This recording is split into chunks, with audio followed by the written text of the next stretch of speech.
10h28, on se retrouve pour la suite de Direct Investisseur en compagnie de Romain Daubry, membre de la cellule d'info d'experts chez Bourse Direct. Bonjour Romain. Bonjour. Alors Romain, on a une situation donc, économique qui s'est améliorée depuis le début de la semaine, notamment grâce au discours de Janet Yellen mercredi. Je vous entends à peine. Ah, excusez-moi, vous m'entendez peut-être mieux maintenant. C'est mieux là. Oui, mieux. alors je disais qu'on avait une situation qui s'était nettement améliorée depuis le discours de Janet Yellen mercredi. On a des indices européens et américains qui ont renoué avec la tendance haussière. Quelle est votre lecture, vous, justement, sur le CAC 40 ? On voit qu'il est en hausse à nouveau ce matin en plus de 0,70%. Quelle est votre analyse, justement ? Est-ce que vous voyez donc le CAC 40 poursuivre son rallye d'ici la fin de l'année ? Manifestement, il a l'air parti pour. Effectivement, vous le disiez, Janet Yellen a donné un coup d'arrêt très net au mouvement baissier. Enfin, il s'était déjà arrêté, mais elle a donné un coup d'air au marché en leur disant que manifestement, il pourrait terminer l'année tranquillement. Donc, oui, la tendance est repassée nettement haussière. On l'a vu avec un rebond quand même assez exceptionnel sur le CAC 40 hier de 3,35%. En ce moment, on monte toujours. On était d'ailleurs en très forte hausse à l'ouverture. Et là, le marché procède juste à une petite respiration, si on peut dire, en revenant un peu sous les plus hauts. Et en s'appuyant sur un support important à 4270 points, 4269 points. Alors, je parle du futur CAC 40 sur janvier, c'est-à-dire 5 points de plus que le CAC 40 cash. Mais le scénario est évidemment le même. Donc on fait un petit drapeau, un petit fanion qui permet au marché de détendre les indicateurs à court terme. Effectivement, Romain, on a ouvert ce matin un deuxième gap haussier à l'ouverture, donc témoignant de la force de l'indice. Hein. Vraiment, exactement. C'était effectivement un gap signe de force du marché et de probable poursuite du mouvement haussier. Donc voilà, là ce qui se produit est plutôt propre techniquement, puisqu'encore une fois, si on regarde l'indice depuis ce matin, il consolide dans un petit canal très net, très propre, et on voit que si on réussissait à franchir toujours sur le futur CAC 40 janvier 86, 87 points, on pourrait continuer à progresser et pourquoi pas aller chercher la zone 4326, 330. C'est assez précis. Oui. 4330, d'accord. Ça, c'est votre objectif en intraday ou c'est plutôt à la fin de l'année En intraday. En intraday. On pourrait aller chercher dans 4330 en intraday. Voilà. Alors il y a un petit bémol entre guillemets, c'est qu'il ne faut pas oublier qu'aujourd'hui c'est l'échéance des contrats à terme. Oui. Donc c'est l'expiration des trois sorcières. Pardon ? C'est l'expiration des trois sorcières. Oui, tout à fait. Et c'était en plus l'expiration annuelle. Donc il y a un phénomène toujours un peu important les jours d'échéance. On a des marchés qui peuvent être un petit peu compliqués, un peu erratiques. Et les mouvements sont toujours intéressants à surveiller. Pour l'instant, c'est assez propre. Il faut quand même regarder ce qui se passera aux alentours de la clôture vers 16h, un petit peu avant et puis ensuite un petit peu après pour voir où se trouvent les intérêts et les orientations du marché. Voilà. Donc le principe il est là. Pour l'instant, on est loin des zones de danger qui se situent maintenant au niveau de 4145. Enfin, je parle des premières alertes importantes. D'accord. Donc, si on repasse sous 4145, pour vous, on pourrait repartir sur une tendance baissière de court terme. Ouais, effectivement. Là, ce serait la pré-alerte sur ces niveaux-là et alerte sur les niveaux de 4100, 4050. Là, on aurait vraiment une alerte pour la reprise du marché. C'est vrai qu'on privilégie pas ce scénario-là pour l'instant, compte tenu du rebond et de la force dont a fait preuve le marché. Ce qu'on peut remarquer aussi, ce qui est intéressant, c'est que le marché a l'air assez mécanique en ce moment, même s'il y a eu du volume dans les jours précédents. On sent que c'est plus un volume lié à de la spéculation qu'à de la force de conviction dans le marché. La preuve, on descend de plus de 11% en quelques jours. On remonte assez rapidement et on suit des considérations techniques très, très nettes. En gros, on est suracheté. Les indicateurs indiquent le surachat.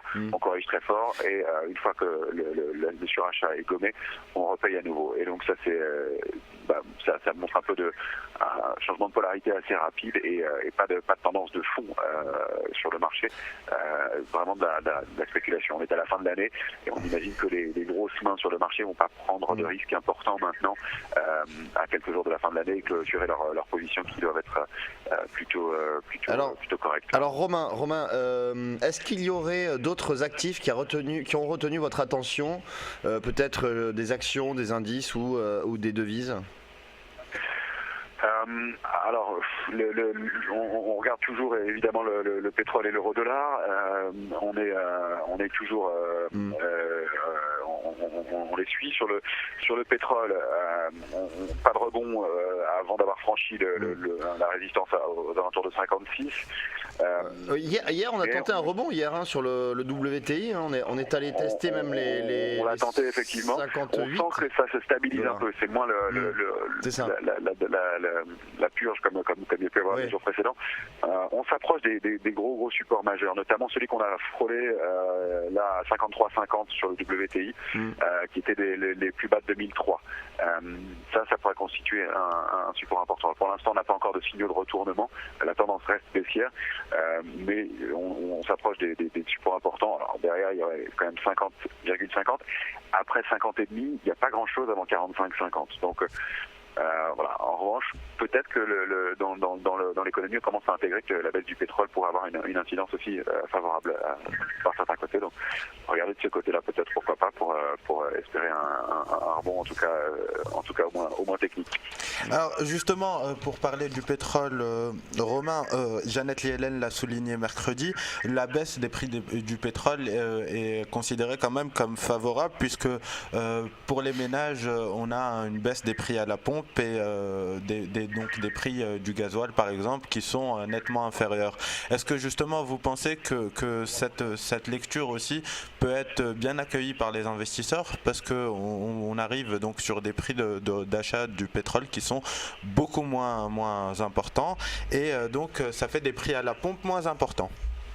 Exactement, c'est pour ça que je disais ça, vous avez raison, c'est que ça commence à se traduire dans manifestement les consommateurs commencent à comprendre que ça a une incidence positive, puisqu'effectivement il faut quelques jours pour que ça se traduise à la pompe, et notamment aux États-Unis où c'est vraiment corrélé de façon assez visible, et du coup je pense que ça a une incidence positive effectivement dans l'économie réelle, enfin dans l'économie immédiate pour les particuliers. Alors Romain, concernant l'euro-dollar, on a vu hier un retour prononcé du dollar qui repassait de 1,2550 à peu près à 1,2250 en ligne droite.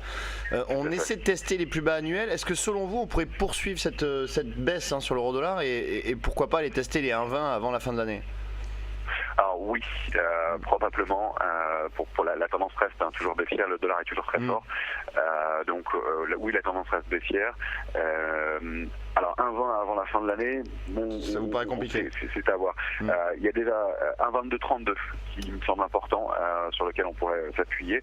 Le gros support majeur, c'est un 21,30, un 21,20. Voilà, on se demande si ça pourrait être enfoncé avant le 22 janvier, donc avant la prochaine réunion de la BCE. Pour l'instant, ça pourrait servir de support, à moins que le marché anticipe quelque chose sur les annonces qui pourraient être faites. Mais sinon, vous y croyez, vous, Romain, la baisse de l'euro, vous y croyez justement vers les 1,21? Oui, c'est le scénario qu'on privilégie toujours. Encore une fois, le dollar est fort en ce moment. L'euro l'est moins, et ça se traduit de façon manifeste dans les chiffres et dans l'économie, et dans la reprise des deux gros continents. Donc oui, pour l'instant, oui. Et derrière, un 18,50, un 17,50, ça pourrait constituer des 1,1750. Ça pourrait être un objectif. Ce sera à surveiller, mais en tout cas, oui, un 21,30, un 21,20, on y croit. Oui. Alors, un dernier mot, Romain, sur la réunion de la BCE du 22 janvier, on a vu que la semaine dernière, effectivement, Mario Draghi n'avait pas réussi à produire l'effet escompté sur les marchés. On s'était quasiment écroulé lors de la séance de jeudi. On retrouve donc cet effet-là du côté des États-Unis avec un discours très accommodant et des marchés qui s'envolent juste après le discours de Janet Yellen. Est-ce que vous pensez que l'échéance de la BCE le 22 janvier aura une importance capitale sur les marchés? Elle va avoir une importance capitale. En revanche, il faudra que les annonces soient très fortes, parce que toutes les annonces ont été faites. On connaît le programme maintenant. Il va falloir taper un grand coup pour que le marché reçoive positivement les annonces et les commentaires. Donc oui, probablement, les investisseurs auront les yeux rivés sur cette annonce-là et sur ces décisions et sur ce qui va se passer concrètement et réellement. Voilà. Maintenant, le marché a donné de vrais signes de faiblesse quand même si le rebond est très fort. Encore une fois, on est plus dans un phénomène mécanique et cyclique de fin d'année. On a dépassé le 15 décembre. Le rallye de fin d'année est manifestement là. Il fallait voir d'où on partait. Mais oui, le 22 janvier, ça va être la cible pour beaucoup d'investisseurs. Et à mon avis, il faudra être très prudent aux alentours de ce rendez-vous. Très bien, merci beaucoup Romain. On vous retrouve donc très bientôt pour de nouvelles analyses. Donc Romain Daubry, membre de la cellule d'info d'experts chez Bourse Direct. Merci beaucoup, bonne journée, à bientôt. On va marquer une courte pub et on se retrouve pour la suite de Direct Investisseur.